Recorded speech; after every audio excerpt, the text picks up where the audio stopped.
എന്തുകൊണ്ട് പിരിഞ്ഞു? എല്ലാവർക്കും ശ്രീ പൂർണ്ണ ടാരറ്റ് ഗൈഡൻസിലേക്ക് സ്വാഗതം. അപ്പോൾ നമുക്ക് ആദ്യത്തെ കാർഡ് ഇവിടെ എടുക്കാം. എന്തുകൊണ്ടാണ് പിരിഞ്ഞത്? നമുക്ക് ലഭിച്ചിരിക്കുന്നത് ജസ്റ്റിസ് കാർഡാണ്. അതായത് ഒരു കാർമിക് ലെസൺ പഠിക്കാൻ വേണ്ടിയായിരുന്നു ആ സെപ്പറേഷൻ എന്ന് മനസ്സിലാക്കാം. നമ്മളിന്ന് ഡിസ്കസ് ചെയ്യുന്നത് ഒരു സെപ്പറേഷൻ സംഭവിച്ച ഒരു അഫെയർ ഒക്കെ പിരിഞ്ഞു പോയി, അല്ലെങ്കിൽ വിവാഹ ജീവിതത്തിൽ തന്നെ ഡിവോഴ്സ് സംഭവിച്ചു, അവർക്ക് വേണ്ടിയിട്ടുള്ള ഒരു ടാസ്ക്കാണ് കേട്ടോ. നെക്സ്റ്റ് കാർഡ് നമുക്ക് എടുക്കാം. എന്താണ് അവരുടെ കറണ്ട് എനർജി എന്ന് പറയുന്നത്? അത് 6 ഓഫ് സോർട്സ് ആണ് വന്നിരിക്കുന്നത്. അവർ പെയിൻഫുള്ളായ ഒരു മൂവിങ്ങിലാണ്. അവർ ഒന്ന് മൂവ് ചെയ്യാൻ ശ്രമിക്കുകയാണ്, മാനസികമായ ഒരു സമാധാനം കണ്ടെത്താൻ ശ്രമിക്കുന്നു എന്നതാണ്. അവർ നിങ്ങളെ മിസ് ചെയ്യുന്നുണ്ടോ എന്നതാണ് നമ്മുടെ നെക്സ്റ്റ് ചോദ്യം. അവർ നിങ്ങളെ മിസ് ചെയ്യുന്നുണ്ടോ ചോദ്യത്തിന് വന്നിരിക്കുന്നത് 8 ഓഫ് പെൻറ്റക്കിൾസ് ആണ്. അതായത് യെസ്, അവർ മിസ് ചെയ്യുന്നുണ്ട്, പക്ഷെ അത് അവർ ഓവർകം ചെയ്യാൻ വേണ്ടി അവരവരുടെ കരിയറിൽ കൂടുതലും കോൺസെൻട്രേറ്റ് ചെയ്യുന്നു, ഒരു ഹാർഡ് വർക്ക് ചെയ്യുന്നു. അങ്ങനൊരു മാനസികാവസ്ഥയിലൂടെയാണ് അവർ പോകുന്നതെന്ന് നമുക്ക് മനസ്സിലാക്കാം. നെക്സ്റ്റ് നമ്മൾ ചോദിക്കുന്നത് അവർ തിരിച്ചു വരുമോ എന്നതാണ്. അപ്പോൾ ലഭിച്ചിരിക്കുന്ന കാർഡ് 4 ഓഫ് കപ്സ് ആണ്. അതായത് സാധ്യതയുണ്ട്, എന്നാൽ പോലും ഒരു ഡിലേ കാണുന്നുണ്ട്, ഒരു താമസം അതിനകത്ത് നമുക്ക് മനസ്സിലാക്കാം. അവർക്ക് കുറച്ചൊരു ഹെസിറ്റേഷൻ ഉണ്ട് എന്ന് നമുക്ക് മനസ്സിലാക്കാം. ഒരു അല്പം ലേറ്റ് ആകാനായിട്ടാണ് സാധ്യത, ഒരു കൺഫ്യൂഷനൊക്കെ ഉള്ളൊരു ടൈം. നെക്സ്റ്റ്, എന്താണ് യൂണിവേഴ്സ് തരുന്ന ഉപദേശം? നിങ്ങൾക്ക് തരുന്ന ഉപദേശമാണ് എംബ്രസ് കാർഡ്. നിങ്ങളെ ശ്രദ്ധിക്കൂ എന്നതാണ് പറയുന്നത്. സെൽഫ് ലവിന് പ്രാധാന്യം കൊടുക്കുക, നിങ്ങളെ ഗ്ലോ അപ്പ് ചെയ്യാൻ ശ്രമിക്കുക, നിങ്ങളെ നർച്ചർ ചെയ്യുക എന്നതാണ് നമുക്ക് യൂണിവേഴ്സ് തരുന്ന ഉപദേശം. നമുക്കൊന്ന് ഡീറ്റെയിൽ ആയിട്ട് നോക്കാം. നമുക്കിവിടെ ആദ്യം ലഭിച്ച കാർഡ് എന്തുകൊണ്ട് സെപ്പറേഷൻ സംഭവിച്ചു എന്ന ചോദ്യത്തിന് വന്നത് ജസ്റ്റിസ് കാർഡായിരുന്നു. അതായത് നിങ്ങൾക്ക് ഒരു കാർമിക് ലെസൺ പഠിക്കണം. അതായത് ഒരു സമത്വം ഇല്ലാത്ത ബന്ധമായിരുന്നു, എന്തെങ്കിലുമൊക്കെ ഒരാൾക്ക് ന്യായമില്ലാത്തതായി തോന്നിയിട്ടുണ്ട്. അതുകൊണ്ട് ശരിയായത് ഏതാ അത് ചൂസ് ചെയ്യാനായിട്ട് ഒരാൾ ശ്രമിച്ചു. അതുകൊണ്ടാണ്, അല്ലാതെ ഒരു പെട്ടെന്നൊരു ദേഷ്യത്തിൻ്റെ പുറത്തൊന്നും പിരിഞ്ഞു പോയ ബന്ധമല്ല. ഒരാൾ മനസ്സിലാക്കി തന്നെ ഇത് തന്നെയാണ് ശരിയായ വഴി, ഒരു പാഠം രണ്ട് വ്യക്തികളും അതിൽ നിന്ന് പഠിച്ചിട്ടുണ്ടാവും. അത് ആവശ്യമായിരുന്നു നമ്മളുടെ ജീവിതത്തിൽ. അതിനു വേണ്ടിയാണ് ആ സെപ്പറേഷൻ നടന്നതെന്നാണ് മനസ്സിലാക്കാൻ സാധിക്കുന്നത്. പിന്നീട് നമ്മളെടുത്ത കാർഡ് എന്ന് പറയുന്നത് അവരുടെ ഇപ്പോഴത്തെ എനർജി നോക്കിയപ്പോൾ 6 ഓഫ് സോർട്സ് ആണ് വന്നിരിക്കുന്നത്. അവരൊരു ഹീലിംഗ് പ്രോസസ്സിലാണ്. അവരുടെ സ്ട്രെസ്, പെയിൻ എന്നിവയിൽ നിന്നൊക്കെ അവർ മാറി അവർ സമാധാനം കണ്ടെത്താൻ ശ്രമിച്ചുകൊണ്ടിരിക്കുകയാണെന്ന് മനസ്സിലാവുന്നത്. കുറച്ച് ഡിസ്റ്റൻസ് എടുത്തിരിക്കുകയാണ്, എന്നാൽ അവർക്ക് വെറുപ്പോ ദേഷ്യമോ ഒന്നും തന്നെ നിങ്ങളോടില്ല.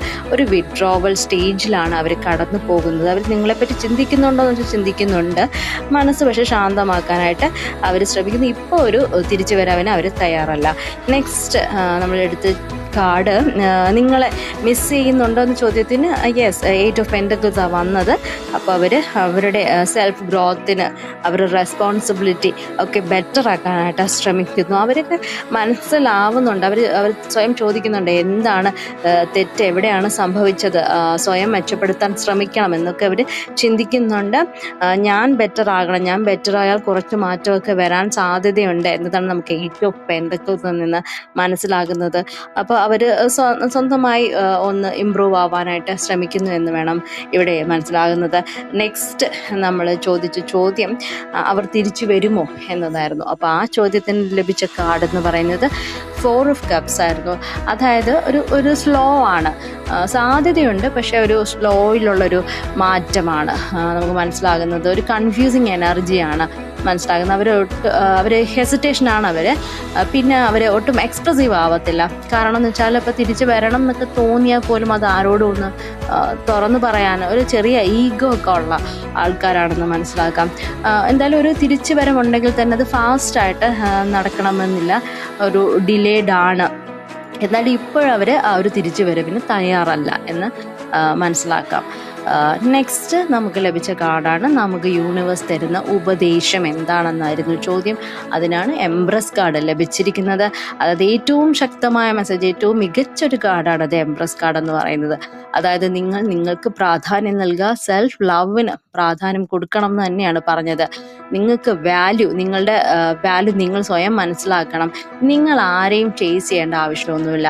നിങ്ങൾ ഭയങ്കര അട്രാക്റ്റീവ് ആയിട്ടുള്ളൊരു പേഴ്സണാണ്. നിങ്ങളുടെ വ്യക്തിത്വം കണ്ടിട്ട് നിങ്ങളിലേക്ക് തന്നെ ആളുകൾ അട്രാക്റ്റ് ചെയ്യപ്പെടും എന്നതാണ് യൂണിവേഴ്സ് പറയുന്നത്. അതുകൊണ്ട് നിങ്ങളുടെ ഹാപ്പിനെസ്സിൽ നിങ്ങൾ ഫോക്കസ് ചെയ്യുക, നിങ്ങൾ ഗ്ലോ അപ്പ് ആവാൻ ശ്രമിക്കുക, നിങ്ങളുടെ ബെറ്റർ വേർഷനെ തന്നെ ക്രിയേറ്റ് ചെയ്യാൻ ശ്രമിക്കൂ എന്നതാണ് യൂണിവേഴ്സ് പറയുന്നത്. നിങ്ങൾ കൂടുതൽ അർഹിക്കുന്നുണ്ട്, സ്റ്റേബിൾ ലവ് അർഹിക്കുന്നുണ്ട്, കെയറിങ്, റിലേഷൻഷിപ്പിൽ കെയറിങ് ഒക്കെ അർഹിക്കുന്ന വ്യക്തികളാണ്, ഇമോഷണൽ സെക്യൂരിറ്റി അർഹിക്കുന്ന വ്യക്തികളാണ്. അതുകൊണ്ട് നിങ്ങൾ തന്നെ കുറച്ച് കാലം ശ്രദ്ധിക്കൂ എന്നതാണ് പറയുന്നത്. നമുക്കൊരു മെസ്സേജ് എന്ന് പറയാനായിട്ട് അവർ ഒരു പക്ഷേ ക്ലാരിറ്റിയോടെ എല്ലാ കാര്യങ്ങളും മനസ്സിലാക്കി തിരിച്ചു വരാൻ സാധ്യതയുണ്ട്. അതുമല്ലെങ്കിൽ നമ്മളെ മനസ്സിലാക്കുന്ന ഇതിലും മികച്ചൊരു വ്യക്തിയായിരിക്കും ജീവിതത്തിൽ തിരിച്ചു വരുന്നത് എന്ന് വേണം നമ്മൾ മനസ്സിലാക്കാൻ. അപ്പം എല്ലാവർക്കും നല്ല പ്രണയവും സമാധാനവുമുള്ളൊരു മാരീഡ് ലൈഫ് ഉണ്ടാകട്ടെ എന്ന് നമുക്ക് പ്രാർത്ഥിക്കാം. I am attracting stable love and happiness എന്ന് അഫം ചെയ്യുക, ഇവിടെ കമൻറ്റ് ചെയ്യുക, വിഷ്വലൈസ് ചെയ്യുക. എല്ലാവർക്കും എല്ലാവിധ രീതിയിലുമുള്ള നല്ല ബന്ധങ്ങൾ ജീവിതത്തിൽ ഉണ്ടാവട്ടെ. ചാനൽ ഇഷ്ടമായെങ്കിൽ ലൈക്ക് ചെയ്യുക, സബ്സ്ക്രൈബ് ചെയ്യുക, ഷെയർ ചെയ്യുക. അപ്പം എല്ലാവർക്കും താങ്ക് യു സോ മച്ച്.